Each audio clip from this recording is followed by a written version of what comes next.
for the information of everybody, I became the mayor of Santa Rosa, and yung confidential fund ko is like 7 million per quarter. The irregularities which have been observed in the utilization of confidential fund in the office of the Vice President should be checked as well with respect to the utilization of confidential fund of the Davao City during those time that the mayor is no less than our Vice President. Good afternoon, everyone.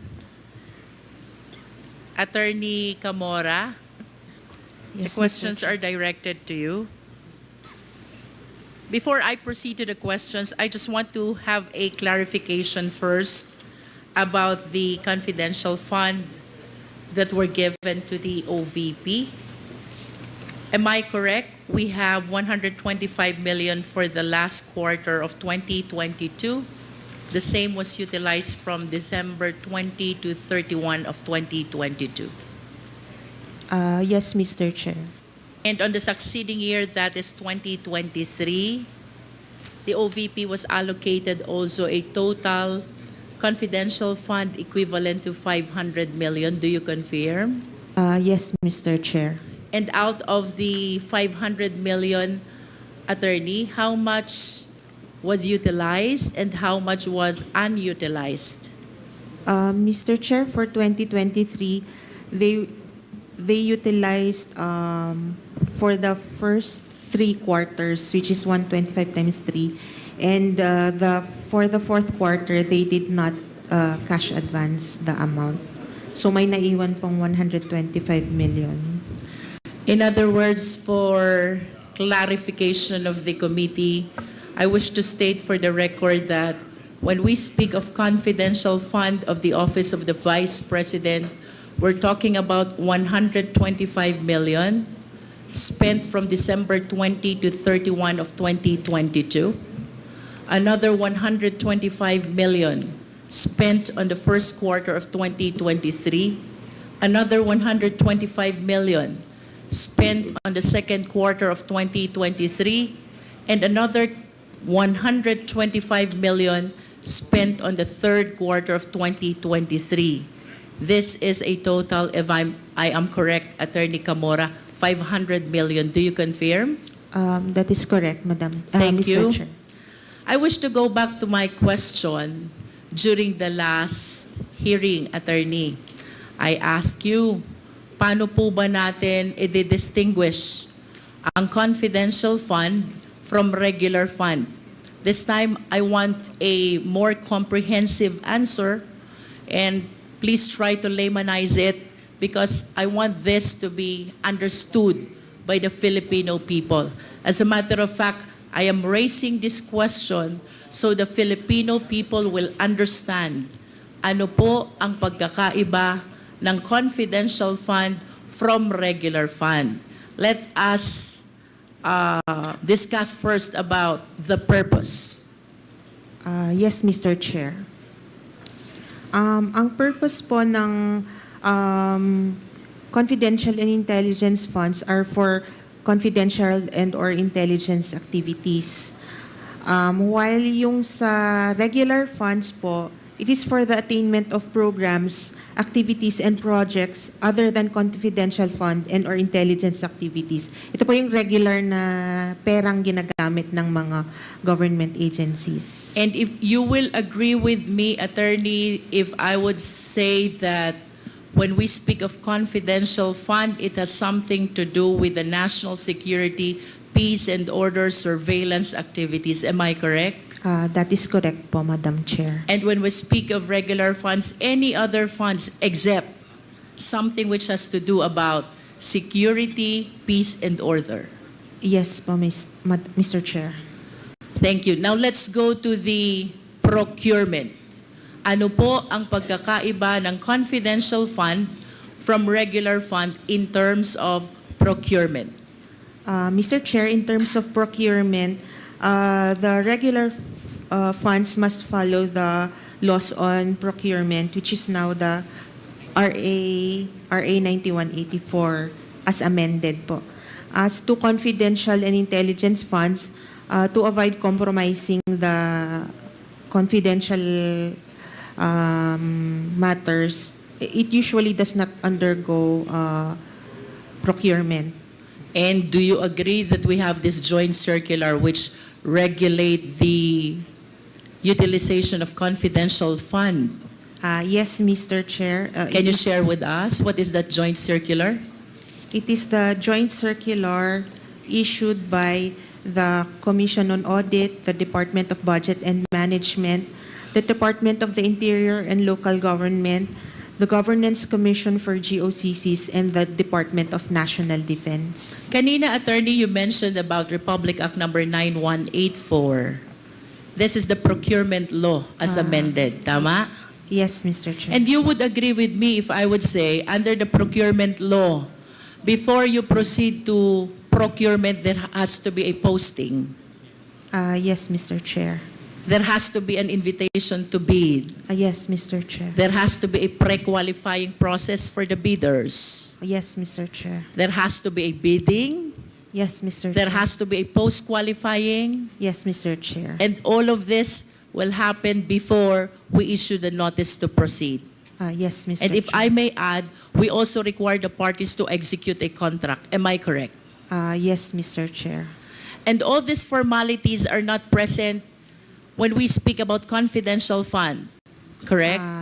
Yes, Mr. Chair. That is for the reason that we wish to protect matters concerning national security, peace and order, and surveillance. Tama Yes. po ba? Yes, Mr. Chair. Okay.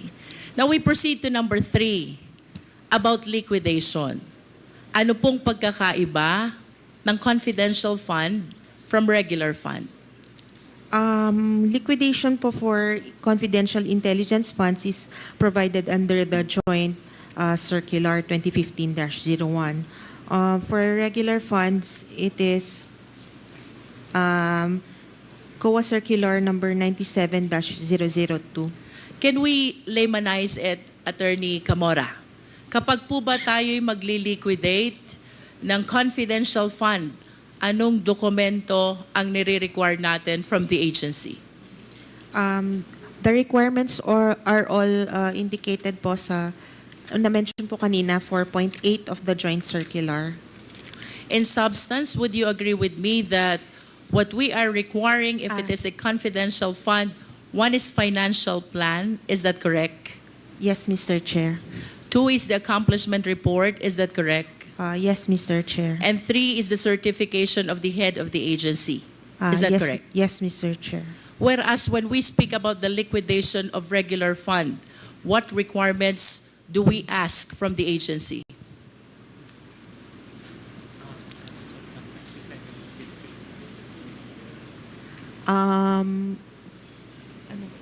These are all under 97-002. I understand. If I would say that under the regular fund, you are requiring the MOA or the contract, am I correct? I understand that there is a long list of documents, but I'm trying to emphasize only the substantial documents which should not be absent in the compliance of liquidation requirements. Yes, Mr. Chair. There has to be a MOA or a contract if it is a regular fund. Second, there has to be a receipt. Yes, Mr. Chair. There has to be an invoice. Yes, Mr. Chair. Thank you. May I request the Secretariat to please flash the first slide. This slide summarizes the distinction between confidential fund and regular fund. In confidential fund, we have the Joint Circular 01, which regulates the same. For regular fund, we have the procurement law, otherwise known as RA 9184 as amended. As to purpose, confidential fund is for the purpose of peace and order and surveillance activities to promote national interest. Regular fund or other purposes other than those mentioned in the confidential fund. For procurement, there has to be posting and bidding, requirements which are not necessary for confidential fund. And for liquidation, in confidential fund, it is enough that there is a financial plan, an accomplishment report, and a certification of the head of agency. Whereas in regular fund, there has to be a receipt, an invoice, a copy of the MOA, a copy of the contract. Do you agree, attorney? Yes, Mr. Chair. Okay. I will cite some illustration for the better understanding of the Filipino people. I will be using confidential fund. Ang bibilhin ko, supplies of materials and equipments. Kailangan ko po bang mag-post at mag-bid?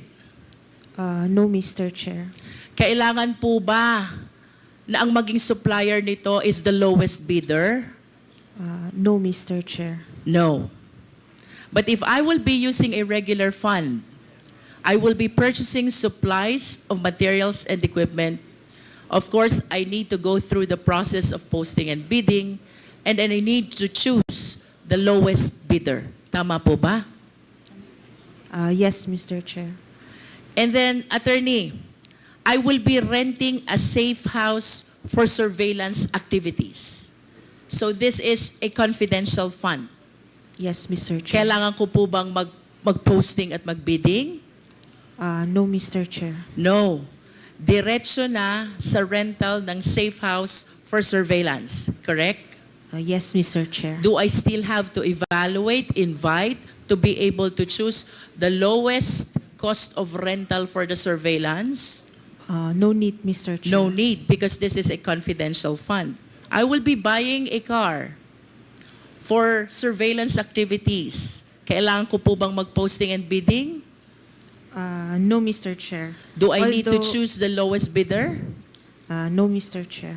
But if I will be using a regular fund, I need to go through the process of posting, bidding, and come up with the lowest bidder. Is that correct? That is correct, Mr. Chair. If I will be procuring an equipment for surveillance activities, kailangan po ba ang posting at bidding? No, Mr. Chair. No. Do I need to choose the lowest bidder? No, Mr. Chair. But if I will be utilizing a regular fund, these requirements are all necessary. Tama po ba? Tama po, Mr. Chair. Thank you. Now we proceed to confidential fund. I remember during the last hearing, tinanong po ito ni Honorable Marcoleta. He was saying that the other agencies and even the other LGUs have confidential fund as well. Tama po, attorney? Tama po, Mr. Chair. You remember that? Yes, Mr. He Chair. made a manifestation that even the other agencies of the government and the LGUs have confidential fund. And I wish to share the second slide to our committee. That is the basis of the confidential fund of the LGU. And tantamount to saying that it is true that even the LGUs have confidential fund. This is DILG Memorandum Circular 2022-118 and the JMC 2015-01. Tama po ba ito, Attorney Camora? Tama po, Madam. Mr. Chair. And you will agree with me also that under Section 16 of the Local Government Code, kasama po sa mandate ng LGU is to promote and maintain peace and order. I think the lawyers will agree. The lawyers from the DILG. I understand you're from COA. Yes, Mr. Chair. So let me share this information that under Section 16 of the Local Government Code, bahagi po ng mandate ng LGUs, Local Government Unit, is to promote and maintain peace and order. And this justifies kung bakit mayroong confidential fund ang mga LGUs. Tama po ba, attorney? Yes, Mr. Chair. Now let's go to the mandate of the OVP. Kasama po ba sa mandato ng OVP ang promotion ng peace and order, conduct of surveillance activity, and national security? May I ask po yung OVP team mas knowledgeable po sila sa mandates. OVP team, please. You are from COA also, Yes, Mr. Chair. but May I you allowed are... to speak na po? May I allowed to speak na po? Go ahead. Can you please enlighten us, what office are you representing, why Attorney Camora refer you as the OVP team? Because I understand you're also from COA. I'm the audit team leader of the Office of the Vice Presidents for the audit of the regular funds. Audit team leader of the OVP with respect to regular funds. But I'm talking about confidential funds. Yes, Madam. Mr. Do you think you are in the proper position to answer this question? This is But the about question- confidential funds. But the question is all about the mandate of the OVP. All right. What is the mandate of the OVP?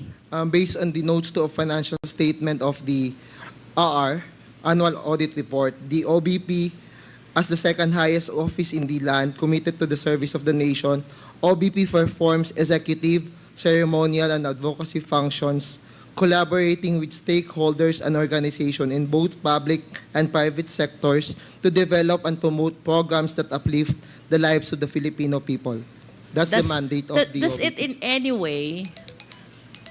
in any way mention about the peace and order, surveillance activity, and national security? Based on what I've said The po, question is answerable only by yes or no. No po. It does not. Yes, Madam. So you confirm that matters concerning peace and order, national security and surveillance is not part of the mandate of the OVP. Do you confirm that? Mr. Chair, yes po. Based on the mandate provided.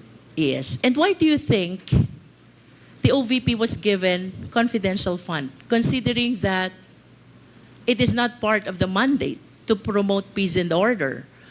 I think I'm not the right person to answer the question because I think it may course due to the Department of Budget and Management because they're the one who provided the confidential fund in 2022.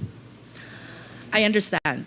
But let me state for the record that nowhere in the law, not even in the Constitution, provide that the OVP has the mandate of promoting and maintaining peace and order, conducting surveillance activity, and even matters concerning national security. That is for the record, Mr. Chair. Now, talking about confidential fund, may we please flash the third slide? Kanina po pinag-usapan natin that under Section 16 of the Local Government Code, ang mandato ng LGU is to promote peace and order. And that justifies kung bakit ang mga LGUs ay mayroong confidential fund. Now, I wish to share this slide showing the LGUs which have the huge or the biggest number of confidential fund. This is representing year 2022. Davao City has 460 million. Cebu City has 7.38 million. The City of Manila has 120 million. Makati City has 240 million. And Quezon City has 75 million. Nakakapagtaka lang po kung bakit nalampasan pa ng Davao ang City of Manila, ang Makati, ang Quezon City. For Makati, Davao almost doubled the confidential fund.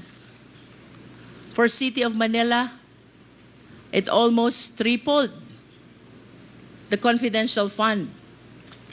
Ang Cebu City po was way left behind because it is only 7.38.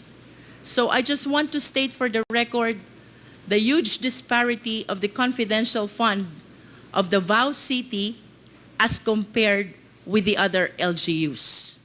We have on the screen Cebu City, 7.38, City of Manila, 120 million, Makati City, 240 million, Quezon City, 75 million, while Davao, it skyrocketed to 460 million. May we request the Secretariat to please flash the fourth slide. This is the history of confidential fund of Davao City. 2016, it is 144 million. 2017, it is 294. 2018, it's 420. 2019, it is 460. 2019 up to 2022, it is 460 million. I just wish to state for the record, Mr. Chair, that while we acknowledge that the LGU is entitled to confidential fund because under Section 16 of the Local Government Code, bahagi po ng mandato nila is the promotion of peace and order. I just wish to state for the record that during this time, 2018 to 2022, the mayor of Davao City, I believe, is no less than the vice president. And I wish to state for the record as well that the confidential fund that we're discussing about the OVP last quarter of 2022 and the first 3 quarters of 2023, the one in disposal is no less than our vice president as well. I wish to express I wish to lament that it seems to us that the confidential fund is being used comfortably. We have to emphasize that it is addressing a very important reason, and that is the promotion of peace and order, conduct of surveillance activities, including matters concerning national security. And if this is the case, Mr. Chair, I believe that the COA has to be very strict concerning the very loose, the very light, and the very few requirements which are being imposed in procurement and even liquidation of confidential funds. What I wish to point out, Mr. Chair, maluwag tayo sa confidential fund because we give value to matters concerning peace and order and national security. However, Mr. Chair, I observed na ito pong kaluagan na ito ay nagiging dahilan kung bakit ang COA ngayon are issuing the notice of disallowance, and even this Congress is prompted to conduct an inquiry in aid of legislation. I wish to manifest my observation that the irregularities which have been observed in the utilization of confidential fund in the office of the Vice President should be checked as well with respect to the utilization of confidential fund of the Davao City during those time that the mayor is no less than our Vice President. I submit, Mr. Chair.